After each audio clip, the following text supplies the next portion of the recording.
നമസ്കാരം. പുലർക്കാലത്തിലേക്ക് ഏവർക്കും സ്വാഗതം. ഇന്ന് Thursday. Lucky colour is yellow. നമ്മളെപ്പോഴും പറയുന്ന പോലെ ഒരു യെല്ലോ ടിൻറ്റ്. എപ്പോഴും നമ്മൾ ഈ വിഷു ഒക്കെ വരുമ്പോഴത്തേക്കും ഒരുപാട് മഞ്ഞ പൂക്കൾ കേരളമാകെ വിരിയുന്നുണ്ട്. ആ സമയത്ത് ഒരു യെല്ലോ, അതിനെന്താ പറയുന്നത്, ആംബർ ടോൺ അല്ലേ, ഒരു ആംബർ ടോൺ, അത് it signs a good omen to start. അതുപോലെ ഇന്നത്തെ പുലർക്കാലം ഞങ്ങൾ എല്ലാവർക്കും നല്ല ഒരു ദിവസമായിക്കൊള്ളട്ടെ എന്ന് പ്രാർത്ഥിച്ചു. യെല്ലോ കളർ എന്നൊക്കെ നമ്മൾ പറയുന്നതിന് കാരണം അതൊരു ഇൻസ്പിറേഷനാണ്. ഒരു ഇൻസ്പിറേഷൻ എന്നത് നമുക്ക് വേണ്ടി മാത്രമല്ല, നമുക്ക് വേണ്ടപ്പെട്ടവർക്ക് വേണ്ടി കൂടി നമുക്കൊരു ഇൻസ്പിറേഷൻ ആകാൻ സാധിച്ചാൽ അവർക്ക് ജീവിതത്തിൽ എന്തെങ്കിലുമൊക്കെ സാധിക്കാൻ ആയിട്ട് ഈ ഒരു ഇൻസ്പിറേഷൻ അവരെ ഭയങ്കരമായിട്ട് ഹെൽപ്പ് ചെയ്യുന്നുള്ളതാണ്. അപ്പോൾ ഏതിനായാലും, ഇൻസ്പിറേഷൻ ആയാലും, നമ്മളൊരാളെ ഹെൽപ്പ് ചെയ്യാനാണെങ്കിലും എന്തിനായാലും ഒരു ലക്ക് ഫാക്ടർ കൂടി വേണം അതിന്. അപ്പോൾ ഇന്നത്തെ ദിവസത്തെ ഏറ്റവും വലിയ ഫേവറബിൾ കളർ എന്ന് പറയുന്നത് യെല്ലോ.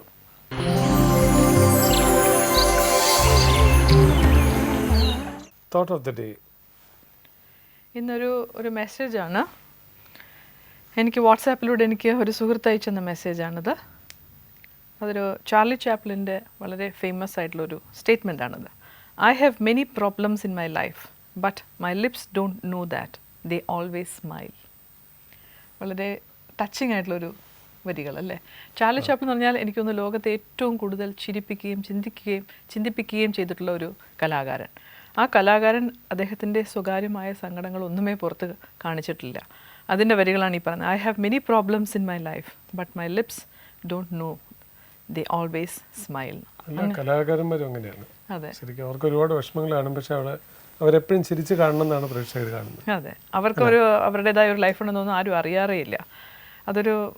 അതൊരു ബ്ലെസ്സിങ്ങും കൂടിയാണ് അല്ലേ. മറ്റുള്ളവരെ എപ്പോഴും സന്തോഷിപ്പിക്കാൻ കഴിയുന്നത് കലാകാരന്മാർക്ക് തന്നെയാണ്. അതിൻ്റെ ഏറ്റവും വലിയ എക്സാമ്പിൾ തന്നെയാണ് ചാർലി ചാപ്ലിൻ. അതുകൊണ്ട് തന്നെയാണിത് തോട്ട് ഓഫ് ദ ഡേ ആയിട്ട് പറയാൻ ഞങ്ങൾ തീരുമാനിച്ചതും. അപ്പോൾ കലാകാരന്മാർ മാത്രമല്ല, എല്ലാവർക്കും അങ്ങനെ ആകാൻ സാധിച്ചാൽ അതൊരു വലിയ നല്ല കാര്യം തന്നെയാണ്. ഒന്ന് ചിരിക്കുമ്പോൾ, ഒന്ന് പുഞ്ചിരിക്കുമ്പോൾ നമ്മുടെ ഫേസ് വാല്യൂ കൂടുന്നതിനോടൊപ്പം നമ്മുടെ മുന്നിൽ നിൽക്കുന്ന ആൾക്കും ഒരു പോസിറ്റീവ് എനർജി കൂടി കിട്ടുകയാണ്. ആ വിധത്തിൽ നമ്മുടെ സങ്കടങ്ങൾ പറഞ്ഞ് മറ്റുള്ളവരെ വിഷമിപ്പിച്ച് ബോറടിപ്പിക്കാതെ നമ്മുടെ സങ്കടങ്ങൾ ഒതുക്കിക്കൊണ്ട് പുറമെ ഒന്ന് ചിരിക്കാൻ സാധിച്ചാൽ, നന്മയോടെ ചിരിക്കാൻ സാധിച്ചാൽ നല്ലത് തന്നെയാണ്.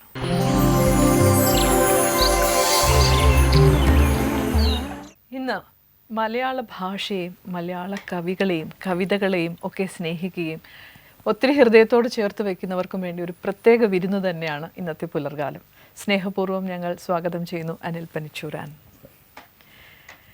ഏറ്റവും പ്രിയപ്പെട്ട ഈ തലമുറയുടെ ഏറ്റവും പ്രിയപ്പെട്ട കവി, ഏറ്റവും കൂടുതൽ ആഘോഷിക്കപ്പെട്ടിട്ടുള്ള കവിതകളും കവിയും. എന്തായാലും നിങ്ങൾ രണ്ടുപേരെയും കൂടെ ഇങ്ങനെ ഒരുമിച്ച് കണ്ടത് വേറൊരു സന്തോഷമുണ്ട്. Thank you so much. ഞാൻ ശരിക്കും പറഞ്ഞാൽ ഞാൻ അനിൽ പനച്ചൂരാൻ എന്നുള്ള പേര് മാത്രമേ കേട്ടിട്ടുള്ളൂ, ഞാൻ ആളെ കണ്ടിട്ടില്ല. ഇപ്പൊ അനിൽ പനച്ചൂരാൻ്റെ വരികൾക്ക് ഇന്ന ആളുടെ സംഗീതം FM എപ്പോഴും കേൾക്കുന്നതാണ്. ഞാൻ താരെടുത്ത് വെച്ചു, അദ്ദേഹം വരുന്നത്, ഇദ്ദേഹം അങ്ങനെ. ഞാൻ നോക്കിയപ്പോൾ എൻ്റെ മനസ്സിനകത്തുള്ള ഒരു രൂപമല്ല, ഞങ്ങളുടെ ഇപ്പോഴത്തെ യങ്ങർ ജനറേഷനിലുള്ള ആൾക്കാർക്ക് വരെ എന്താ പറയുന്നത്, നിങ്ങളെ ഇഷ്ടപ്പെടുന്ന രീതിയിലുള്ള രൂപവും ഭാവവും ഒക്കെ തന്നെയാണ്. അതുകൊണ്ടായിരിക്കണം ഇപ്പോൾ ഒരു സിനിമയിലെ നായകനായി അഭിനയിക്കുന്നത്. നായകൻ എന്നൊക്കെ പറഞ്ഞ് നമ്മളെ കുഴപ്പമാക്കണ്ട, അതിലൊരു കഥയിലെ നായകൻ. ഇപ്പൊ ഒരു പടം റിലീസ് വരുന്നു, കിഡ്നി ബിരിയാണി. അതേക്കുറിച്ച് നമുക്ക് ആദ്യം അതിൽ നിന്ന് തുടങ്ങാം. അതെ, എന്താണ് കിഡ്നി ബിരിയാണി എന്നുള്ള അങ്ങനെ ഒരു ടൈറ്റിൽ, ഒരു പ്രത്യേക പേര്? അത് കിഡ്നി ബിരിയാണി, രണ്ടും രണ്ട് വാക്കുകളാണല്ലോ. പക്ഷെ ഇത് രണ്ടിനും ഏതാണ്ട് ഒരുപോലെയാണ് ആളുകൾ കാണുന്നത് എന്നുള്ളതാണ് പ്രശ്നം. അവയവത്തിനെയും ആ ബിരിയാണി വിൽപ്പന പോലൊക്കെ തന്നെയാണ് അവയവ വിൽപ്പനയുടെ ഒരു, അതായത് ഒരേ സമയം ദാനം ചെയ്യുന്നതിൻ്റെ അകത്തുമുണ്ട്, അതേ സെയിം സമയം തന്നെ ഇതിന് വിപണനം എന്നൊക്കെ പറഞ്ഞതിൽ തലത്തിൽ ബ്രോക്കറേജ് അടിച്ചെടുക്കണ അത് അങ്ങനെ ഒരു ടൈറ്റിൽ പറഞ്ഞപ്പം ജസ്റ്റിസ് വി ആർ കൃഷ്ണയ്യർ, അദ്ദേഹം ഇപ്പോൾ ശരീരനായി നമ്മുടെ മുമ്പിൽ ആത്മാവായി ഉണ്ട്. അപ്പം അദ്ദേഹത്തിൻ്റെ ഒരു ബ്ലെസ്സിങ് ഉണ്ടായിരുന്നു ഇതിന്. അദ്ദേഹം പറഞ്ഞ് ഇത്തരം മ്ലേച്ഛമായ കാര്യങ്ങൾ നടക്കുന്ന ജൂബ്സാഹമായ ഒരു കാലഘട്ടത്തിൽ ഇതിന് അങ്ങനെ തന്നെ പേര് മതി, മനുഷ്യൻ അങ്ങനെ തന്നെ ഇതിനെ കൺസീവ് ചെയ്യുന്നു. പേര് അദ്ദേഹം സമ്മതിച്ച പേര്, അത് കൊള്ളാമെന്ന് പറഞ്ഞാൽ അദ്ദേഹം സമ്മതിച്ചുകൊണ്ടാണ് പേര് അങ്ങനെ പോയത് എന്നുള്ളതാണ് സത്യം. സ്ക്രിപ്റ്റ് ഒക്കെ പുതിയ ആൾക്കാരാണ്. ഒരു റിയാസ് പാടിവെട്ടുന്ന ഒരാളാണ് അത് കഥ എഴുതിയത്. മധു തത്തമ്പള്ളി എന്ന് പറഞ്ഞ ആളാണ് സംവിധാനം. അദ്ദേഹം വേറെ പടം ചെയ്തിട്ടുള്ളതാണ്, നേരത്തെ ഒരു പടം. ഞാൻ ഒരു ക്യാരക്ടർ, ഒരു ഹീറോ ടൈറ്റിൽ എന്ന് പറയാൻ.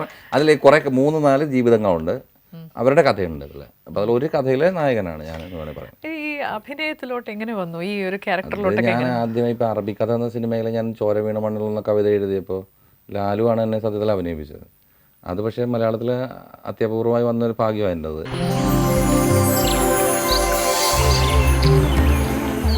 എൻ്റെ കവിത ഞാൻ തന്നെ ചൊല്ലി, അല്ലെങ്കിൽ ഞാൻ തന്നെ പാടി, ഞാൻ തന്നെ അഭിനയിച്ചു ആ സീനിൽ എഴുതി. ഇത് മൂന്നും കൂടെ ഒരുമിച്ച് ഒരാൾക്കും തന്നില്ല. മ്യൂസിക് ചെയ്തതും നിങ്ങൾ തന്നെയാണോ? മ്യൂസിക് ഞാനല്ല, അത് ബിജു ബാലായിരുന്നു. അപ്പം ഈ മൂന്ന് കാര്യങ്ങൾ ഒരുമിച്ച് ചെയ്യാന്ന് പറഞ്ഞ ഭാഗ്യം എനിക്ക് കിട്ടിയിട്ടുണ്ട്. അത് ഒരാളെ ഉള്ളൂ തോന്നുന്നു അല്ലേ? അതെ അതെ അതെ, അത് ഇതുവരെ ആനേ ഉള്ളൂ. ആ ഒരു 3 കാര്യങ്ങൾ സംഘടിപ്പിക്കുന്ന മലയാള സിനിമയിൽ ആദ്യമായിട്ടാണ്. ഒരുമിച്ച് ഒരേപോലെ. അതുകൊണ്ട് അതിലൊരു ഞങ്ങൾക്ക് ശരി ഒരു ചോരത്തളപ്പൊക്കെ തോന്നാൻ വേണ്ടിയിട്ട്.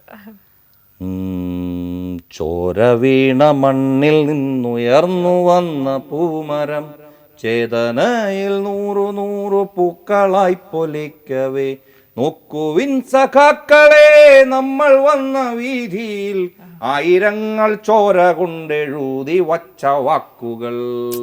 പോരാ, കേട്ടത് പോരാ, രണ്ടുപേരും കൂടി. മൂർച്ചയുള്ളൊരായുധങ്ങളല്ല പോരിനാശ്രയം, ചേർച്ചയുള്ള മാനസങ്ങൾ തന്നെയാണതോർക്കണം. ഓർമ്മകൾ മരിച്ചിടാതെ കാക്കണം കരുത്തിനായി, കാരിരുമ്പിലെ തുരുമ്പ് മായ്ക്കണം ജയത്തിനായി. ഓ ശരിക്കും ഭയങ്കര ഫീലാണത്. എനിക്ക് എപ്പോഴും തോന്നിയിട്ടുണ്ട്, ഒരു മനസ്സിലെ വികാരങ്ങൾ ഏറ്റവും പവർഫുൾ ആയിട്ട് എക്സ്പ്രസ് ചെയ്യാൻ കഴിയുന്നത് ഒരു കവിക്കാണെന്ന്. അല്ലേ? എക്സ്പ്രസ് ചെയ്യാൻ പെട്ടെന്ന് മാറ്റുന്നത് എനിക്ക് പെട്ടെന്ന് മാത്രമല്ല, ലോങ് സ്റ്റാൻഡിങ് ആയിട്ട് സബ്സ്റ്റാൻഷ്യൽ ആയിട്ടെന്ന് കൂടി പറയാം. അനിലിന്റെ കോളേജ് ഡേയ്സ് എവിടെയായിരുന്നു? ഞാൻ കുറേ കോളേജുകളിൽ മാറി മാറി പഠിച്ചിട്ടുള്ള ആളാണ്. ഏതാണ്? ഏറ്റവും അവസാനം നിർത്തിയത് അവിടെ ലോ അക്കാഡമി ലോ കോളേജിലാണ്. വക്കീലാണ്. വക്കീല് അത് എത്ര പേർക്കറിയാം? അത് അറിഞ്ഞിട്ട് ഇപ്പോൾ പ്രത്യേകിച്ച് ആളുടെ കേസൊന്നും കിട്ടൂലല്ലോ. അപ്പോൾ പറഞ്ഞിട്ട് പ്രത്യേകിച്ച് TV പറഞ്ഞിട്ട് പ്രത്യേകിച്ച് ഗുണമുള്ള കേസല്ല അത്. അപ്പൊ എന്തിനത് പഠിച്ചു? അല്ല, ഞാൻ കേസ് നടന്നുണ്ട്, ഞാൻ പ്രാക്ടീസ് ചെയ്യുന്നുണ്ട്. പ്രാക്ടീസിങ് ലോയർ തന്നെയാണ്. എവിടെയാണ്? കായംകുളമാണ് നമ്മുടെ മെയിൻ സെൻറ്റർ സ്ഥലം. ലോ കോളേജ് എവിടെ? ട്രിവാൻഡ്രത്തല്ലേ? Law academy law college. അവിടെ പഠിച്ച് പാസ്സായാൽ ഒരുവിധം ജീവിതം നന്നായി പഠിച്ചിറങ്ങുന്നാണ് പറഞ്ഞത്. ഒരുപാട് പേര് അവിടെ പഠിച്ചവരാണ്. വലിയ അല്ലേ? ഞങ്ങളുടെ കോളേജിൽ പഠിച്ചവർ വലിയ രാഷ്ട്രീയത്തില് വലിയ എല്ലാ ലെവലിൽ നിൽക്കുന്ന. സമ്പത്ത് എവിടെയല്ലേ പഠിച്ചത്? അതെ അതെ, സമ്പത്ത് തുടങ്ങി ഒരുപാട് പേര് നമ്മുടെ സമ്പത്തൊക്കെ സെയിം. ഞങ്ങളൊക്കെ ഒരുപാട് സീനിയറാണ്. റഷീദ് ഇനി സുപാലൊക്കെ എൻ്റെ സീനിയറായിട്ട്, തൊട്ട് സീനിയറായിട്ട് പഠിച്ച MLA ആയിരുന്നു. സുപാലല്ലേ, പുനലൂർ MLA ആയിരുന്നു. അദ്ദേഹമൊക്കെ എൻ്റെ സീനിയറായിട്ട് പഠിച്ചിട്ടുണ്ട്. കോടതിയിൽ വാദിക്കുന്ന സമയത്ത് താങ്കള് വലിയൊരാളായിട്ട് ഞാൻ കാണുന്നത്. ജഡ്ജിന് ചിലപ്പോൾ ഒരു പക്ഷെ തോന്നില്ലേ നല്ലൊരു കവിയാണ്, ഒന്ന് റിലാക്സ് ചെയ്യാനായിട്ട് ചിലപ്പം കോടതിയിൽ സിനിമ പോലെ ഒരു കവിതയൊക്കെ ചൊല്ലേണ്ടി വന്നിട്ടുണ്ട്. ചെയ്യാൻ സമയം ഉണ്ടാവില്ല. കോടതി കേസ് ഒരുപാടുണ്ട്. പരിഗണനകളുണ്ടോ കലാകാരനെന്ന? കലാകാരനെ എവിടെയും പരിഗണിക്കും എന്നുള്ളതാണ്, അത് സംശയമൊന്നുമില്ല. കലാകാരനെ എവിടെയും കുറച്ചുകൂടി നമുക്ക് പറയാനുള്ളത് ക്ഷമയോടെ കേൾക്കുമെന്ന് തോന്നിയിട്ടില്ലേ? അത് തീർച്ചയായിട്ടും എല്ലാവരെയും കേൾക്കും. ഒരുപക്ഷെ ഒരാൾ ആള് വില കല്ല് വില എന്നൊരു വിലയുണ്ടല്ലോ, അതെന്തായാലും എല്ലാ സ്ഥലത്തും ഉണ്ട് എന്നുള്ളതാണ് പ്രത്യേകിച്ച്. സാധാരണ ഈ കലാകാരനൊക്കെ പറയുമ്പോൾ ഭയങ്കര ഹൃദയം കൊണ്ട് എല്ലാത്തിനെയും കാണുന്ന ഒരാളാണ് എന്ന് പൊതുവെ ഒരു, ഞാൻ അങ്ങനെ ആണെന്ന് എനിക്ക് തോന്നിയിട്ടുമുണ്ട്. അപ്പോൾ ഒരു കലാകാരി എന്ന നിലയ്ക്ക്, അപ്പോൾ ഈ വരുന്ന കേസും നിങ്ങളെ അഭിമുഖീകരിക്കുന്ന പ്രശ്നങ്ങളൊക്കെ നിങ്ങൾ അങ്ങനെ തന്നെയാണോ കാണുന്നത്, അതോ വേറെ രീതിയിൽ കാണുമോ? ഇപ്പം കേസ് രണ്ടുപേരുണ്ട്. ഇപ്പം വക്കീൽ ജോലി എന്ന് പറയുന്നത് കോടതിയിൽ ചെല്ലണം എന്നൊരു നിർബന്ധമില്ല. വക്കീലിൻ്റെ ഉപദേശം മതി ഒരാൾക്ക് കേസ് കൊടുക്കാതിരിക്കാനും സഹായിക്കേണ്ടി വരും. ചിലപ്പോൾ ഒരാൾ ചില ആവേശത്തേക്ക് ഒരു കേസ് മണ്ടൻ കേസ് കൊടുത്തെന്ന് വരാം. അത് കൊടുക്കാതിരിക്കാൻ വിലക്കേണ്ട ജോലിയും കൂടെ ഒരു വക്കീലിനുണ്ടെന്നുള്ള ഉപദേശത്തിനകത്ത് അതും പെടും. ആക്ഷൻ മാത്രമല്ല, അത് ചെയ്യിക്കാതിരിക്കലും കൂടെ നമ്മുടെ ജോലിയാണ്. അല്ലെങ്കിൽ തെറ്റായ രീതിയിലുള്ള കേസ്, ഇപ്പോൾ ആൾക്ക് കേസ് കൊടുക്കാം ഈ രാജ്യത്ത്. ഇപ്പോൾ ആൾക്ക് ഒരു ഒന്ന് മുട്ടി എന്ന് പറഞ്ഞിട്ട് വേണമെങ്കിൽ ഒരു കേസ് കൊടുക്കാം, ടച്ച് നോക്കി എന്ന് പറഞ്ഞിട്ട് കേസ് കൊടുക്കാം. അപ്പോൾ ഈ രാജ്യത്ത് എന്തെങ്കിലും ഉള്ള കേസ് കൊടുക്കാം. പക്ഷേ അപ്പോൾ ഒരു കോടതിയിലൊരു വിഷയം വരുന്നതല്ല, ഒരു വിഷയത്തെ എങ്ങനെ ഇല്ലാതാക്കുന്നു എന്നുള്ളതാണ്. ഒരു വഴക്കിനെ ഇല്ലാണ്ടാക്കുന്നതിലാണ് ഒരു വക്കീലിന്റെ ജോലി. എനിക്കതുണ്ടെന്നുള്ളതാണ്. അതൊരു കലാകാരനായോണ്ടായിരിക്കും ഒരു പക്ഷേ. പിന്നെ ഒരു കാര്യം കൂടെ ഉള്ളത്, ഇപ്പം രാജ്യത്തുണ്ടാകുന്ന ഒരു വലിയ പ്രശ്നമുണ്ട്. ഒരു ഭീകര പ്രശ്നത്തിന് ഒരു വക്കീൽ എന്നല്ല എനിക്കൊന്നും ചെയ്യാനില്ല. കാരണം ഗവൺമെന്റിന് വക്കീലും അതിൻ്റെ ഒരു സെറ്റപ്പും ഉണ്ട്. ഞാനിപ്പോൾ ഇടപെടേണ്ട ആവശ്യമില്ല. ഒരു സാധാരണ വക്കീൽ ഒരിക്കലും പുറത്തുനിന്ന് ഇടപെടേണ്ട കാര്യം വരുന്നില്ല. അതുകൊണ്ട് തന്നെ നമുക്ക് എപ്പോഴും പ്രതികളുടെയോ അല്ലെങ്കിൽ പലപ്പോഴും വക്കീലിനെപ്പോഴും താങ്ങി നിർത്തേണ്ടി വരുന്ന പലപ്പോഴും പ്രതികളുടെ ആളുകളായിട്ടായിരിക്കും കൂടുതൽ വക്കീലന്മാർക്കും ജോലി വരുന്നത്. കാരണം ഗവൺമെൻറ് വക്കീലന്മാരായിരിക്കുമല്ലോ most of the cases government സർക്കാരിൻ്റെ കേസുകളിൽ വരുന്നത്. അല്ല, നിങ്ങളുടെ കവിതകളിൽ ഒരുപാട് ഒരു കമ്മിറ്റ്മെന്റ് ടു ദ സൊസൈറ്റി പോലെ ഒരുപാട് മെസ്സേജസ് കാണുന്നുണ്ട്. അതെ അതെ. അപ്പൊ നിങ്ങൾ എടുക്കുന്ന കേസുകളിലും നിങ്ങൾ അത് നമ്മൾ അതിലൊരു ദീക്ഷ ഉണ്ടാകും. ഞാൻ വക്കാലത്ത് നടന്ന കേസുകളിൽ ഞാൻ പൊതുവിൽ ഫാമിലി മാറ്ററാണ് കൂടുതൽ ഞാൻ കൈകാര്യം ചെയ്തിട്ടുള്ളത്.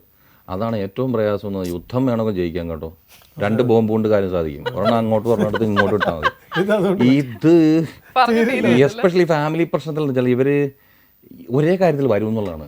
ഇത് വിഷ സർക്കിളാണ്. പറഞ്ഞെല്ലാം തീർത്തിട്ടായിരിക്കും അപ്പോഴേ പറഞ്ഞത്. അപ്പോൾ 6 മാസം മുമ്പ് ഇങ്ങനൊരു സംഭവം ഉണ്ടായില്ല എന്നൊക്കെ പറഞ്ഞിട്ട് വീണ്ടും വിഷയം അത് തീരുകയല്ല എന്നുള്ളതാണ് എപ്പോഴും. അത് മനസ്സിൽ തന്നെ ആ കൂടും ഒരുമിച്ച് ജീവിക്കേണ്ടതല്ലേ ഇവർ രണ്ടുപേരും. അപ്പം അത് ഈ പ്രശ്നങ്ങൾ എപ്പോഴും അവിടെയാണ് പലപ്പോഴും ഒരു വക്കീലിൻ്റെ വലിയ ജോലി വരുന്നത്, ഇവരെ തണുപ്പിക്കാൻ. അതെ, അത് ആ സ്റ്റാറ്റസിൽ നിന്നുകൊണ്ട് നമുക്ക് അവിടെ വാദിയും പ്രതിയില്ലല്ലോ, ഇവരെ രണ്ടുപേരും ഒരുമിച്ച് വിടാനായിരിക്കുമല്ലോ കോടതി പോലും. ചിലപ്പോൾ ആരെങ്കിലും ഒരു കൂട്ടർ വന്ന് നേരിട്ട് അഡ്വക്കേറ്റിന്റെ അടുത്ത് പറയുകയും ചെയ്യും എങ്ങനെയെങ്കിലും ഒന്ന്. പലപ്പോഴും ഇവരുടെ ദേഷ്യം നമ്മളാണല്ലോ സഹിക്കുന്നത്. ഭർത്താവിനെ പറയേണ്ടതൊക്കെ നമ്മളെ പറയും, ഭാര്യയെ പറയേണ്ടതൊക്കെ അത് നമ്മൾ കേൾക്കുമല്ലോ. ഇത് രണ്ടുപേരുടെയും കേൾക്കണമല്ലോ, വിഷയങ്ങൾ കേൾക്കണമല്ലോ. അതിൽ കാര്യമൊന്നുമില്ല, അത് നമ്മളൊരു ടെക്നിക്കാണ്. അത് കേൾക്കുക, കുലുക്കി താക്കാന്നൊക്കെ പറഞ്ഞിട്ട് അത് തല കുലുക്കുമ്പോൾ അങ്ങോട്ട് പോകുന്നത്. അതിനാണ് ഈ ന്യൂ ജനറേഷൻ പാട്ടുകളൊക്കെ തന്നേക്കുന്നത്. അർത്ഥമൊന്നുമില്ല അറിയാമെങ്കിലും കുലുക്കി താക്കാന്നൊക്കെ പറഞ്ഞിട്ട് അതൊക്കെ പോകുന്നത്. പക്ഷേങ്കിലും ഒരു നല്ല സൊസൈറ്റി എന്ന് പറഞ്ഞാൽ ഒരു കുടുംബമാണെങ്കിലും ശരി, ഇത്തരം 2 അഭിപ്രായങ്ങളും പ്രശ്നങ്ങളൊക്കെ ഉണ്ടാവണം. അല്ലാതെ എല്ലാവരും ഒരുപോലെ പറയണേ രാജ്യം ഡെവലപ്മെന്റ് ഉണ്ടാവില്ല. ഇന്നൊരു രാജ്യം തന്നെ രാജ്യം തന്നെ ഒരു മുഖ്യമന്ത്രി ഒരു പ്രതിപക്ഷം വെക്കുന്നത് തന്നെ അതിനാണ്. അങ്ങനെ വേണം, അത് ക്രിയേറ്റീവ് ആവണം. അങ്ങനെ വേണം, 2 പക്ഷം വേണം എന്നുള്ളതാണ്. ഇവര് നന്നാവണമെങ്കിൽ മറ്റുള്ളവർ വിമർശിക്കണ്ടേ. ലോകത്തിന് 2 എനർജി ഉണ്ടല്ലോ, രണ്ട് എനർജികളാണ് ലോകത്തിനെ ഭരിക്കുന്നത്. അങ്ങോട്ടും ഇങ്ങോട്ടും പോസിറ്റീവ് നെഗറ്റീവ് എനർജി ഉണ്ടല്ലോ. അപ്പോൾ അതുകൊണ്ട് തന്നെ അത് രണ്ടും ചേരണം എന്നുള്ളതാണ് പ്രശ്നം. അത് എങ്ങനെ ചേരുന്നു എന്നുള്ളതിലാണ് അതിൻ്റെ കാര്യം ഇരിക്കുന്നത്.